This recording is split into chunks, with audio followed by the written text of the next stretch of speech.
Chers amis, bonjour. Donc, ces jours sont vraiment tristes, puisque vous le savez, la Russie a décidé d'envahir l'Ukraine. Elle l'a envahi déjà. Elle l'a bombardé.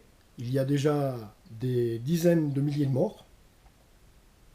Euh, j'ai vraiment compassion pour la population ukrainienne qui n'a rien demandé, des femmes, des enfants, même des hommes qui ne sont jamais battus de leur vie. Et on leur balance une guerre comme ça sur la tête.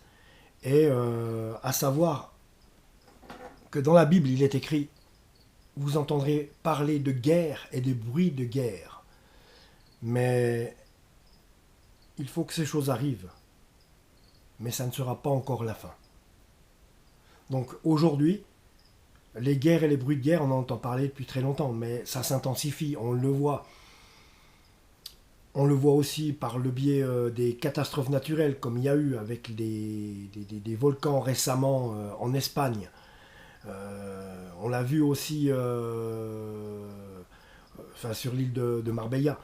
Et on l'a vu aussi justement avec le tsunami il y a quelques années. Et plus d'autres tremblements de terre d'hiver qu'il y en a tellement. On sent vraiment que les temps de la fin sont là. Et là, aujourd'hui, il fallait s'y attendre. Mais voilà que la Russie décide d'attaquer, de tuer des gens en Ukraine. Alors voilà, dorénavant, Vladimir Poutine,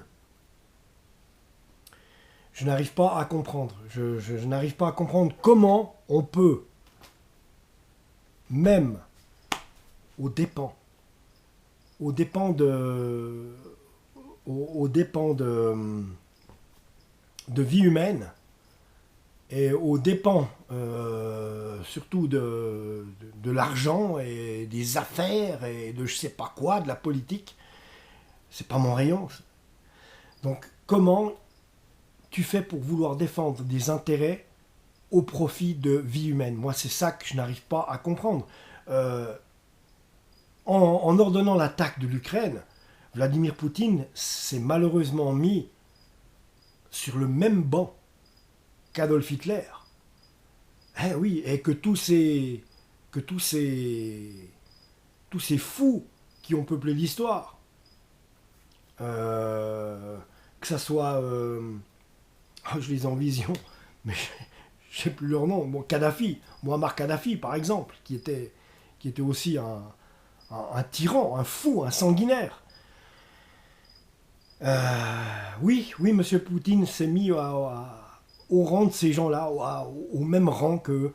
Mais derrière tout cela, le Seigneur permet cette guerre. Et pourquoi il la permet? Pour faire avancer le plan de Dieu, puisque nous sommes dans les temps de la fin. Vous entendrez parler de guerre et des bruits de guerre, mais il faut que ces choses arrivent. Et ça ne sera pas encore la fin, dit la Bible. Donc, le Seigneur permet cette guerre. Justement, l'humanité a trop péché. Et à force de pécher, eh bien, comme il est écrit dans la Bible, tout ce qui doit arriver va s'accomplir. Il est écrit aussi dans la Bible que pas une lettre de ce qu'a dit le Seigneur ne sera retranchée. Tout arrivera, mot pour mot, trait pour trait, lettre pour lettre. Et bien entendu, moi là, je pense surtout à tous ces gens, vous voyez, ces gens dans la ville, ils savent pas où aller, ils continuaient d'aller faire leurs courses. Hier, en plein Kiev, il y a un missile qui était planté sur un passage piéton au milieu de la ville, qui n'avait pas explosé, mais bien sûr, il y a eu des bombardements et il y a eu tellement de dégâts et de gens morts. Vous avez actuellement 50 000 personnes qui ont déjà quitté avec leur voiture l'Ukraine, se rendant en Pologne et en Hongrie, puisqu'ils ont des connaissances ou pas, et de la famille ou pas. Donc j'ai vu des reportages là-dessus. Autrement, des gens qui ne savent où aller, qui sont à Kiev ou à Kharkiv, et qu'est-ce qu'ils font? Ils se cachent dans le métro. Ils sont assis blottis comme ça, pas savoir qu'est-ce qui va se passer. Ils ne savent pas où aller. En surface, c'est dangereux. Il y a des pilonnements de bombes. Et ils sont là. Et on les voit perdus, complètement hagards. Ils ne savent pas où aller. Et ils continuent de faire leurs courses. Et tout d'un coup, on entend des déflagrations. Et là, on voit les gens commencer à courir. Mais c'est terrible. Et c'est pour ça qu'aujourd'hui, je m'en remets au Seigneur Jésus. Ô Dieu notre Père, j'aimerais te prier pour la population ukrainienne. Ô Dieu notre Père, j'aimerais te demander de toucher le cœur de Vladimir Poutine afin qu'il puisse revenir sur tous ces desseins funestes qui l'animent, sur toutes ces raisons qui font qu'il en est arrivé à vouloir envoyer de l'armement sur l'Ukraine, à les faire bombarder, et en tuant des gens, des jeunes innocents, des gens innocents, que ce soit des enfants, des femmes ou des hommes, qu'importe, des gens innocents, Seigneur. Je te demande, Seigneur, de faire stopper ce conflit. À moins que ce soit ta volonté de laisser continuer ce conflit jusqu'à un certain but, que tout cela a peut-être un but dans tes plans, mais Seigneur, je te demande, je sais que ce n'est pas toi qui es l'instigateur du mal. Bien sûr que non. Mais Seigneur, je te demande humblement, en pensée avec tous nos frères en Ukraine qui sont actuellement sous les bombes, actuellement sous le feu des soldats, Seigneur, de protéger nos frères et nos sœurs, mais non seulement nos frères et nos sœurs, mais aussi toute la population ukrainienne, les enfants, les femmes. Et les hommes qui sont dépités, qui n'ont pas l'habitude de la guerre, qui ne veulent pas faire la guerre et qui se retrouvent aujourd'hui avec des armes dans les mains, ils n'y arriveront pas. La Russie est trop grande, l'Ukraine est trop petite par rapport à la Russie. Alors, si tu peux, bien sûr que tu peux, Seigneur, je te demande de mettre dans le cœur de Vladimir Poutine un assagissement, une reconsidération des choses et de faire que ces conflits monstrueux s'arrêtent avant que ça vienne s'étendre au monde entier, Seigneur. Je sais qu'on doit entendre parler de guerre et de bruit de guerre. Tu l'as dit dans la parole. Mais Seigneur, je te demande humblement, puisque je ne suis rien, je te demande humblement en tant qu'être humain, Seigneur, en tant que ton fils, puisque je suis ton fils, je te demande, Seigneur, de protéger la population ukrainienne et de faire que ces conflits cessent au plus vite, Seigneur.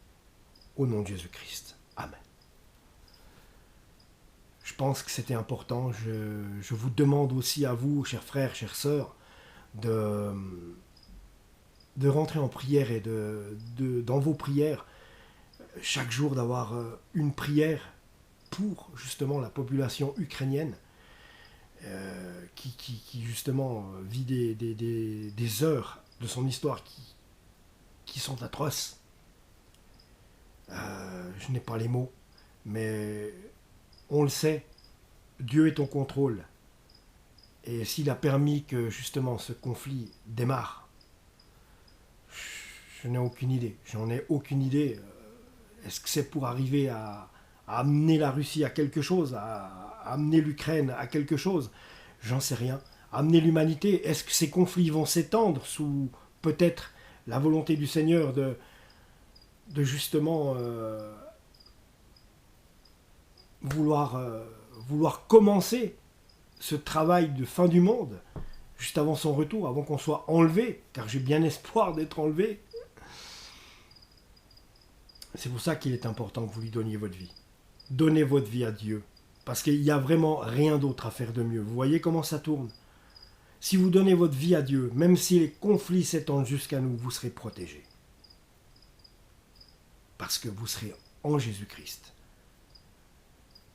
Nul doute, on sent bien que la fin des temps est là et que l'enlèvement de l'Église peut arriver à n'importe quel moment. Je ne dis pas que ça va arriver demain, mais il peut arriver comme dans 10 minutes, comme demain, comme dans 10 ans. Mais on est tout proche. Ne soyons pas ces vierges folles à qui manquait de l'huile dans leur lampe, mais veillons. parce qu'on ne sait pas ni le jour ni l'heure. À bientôt.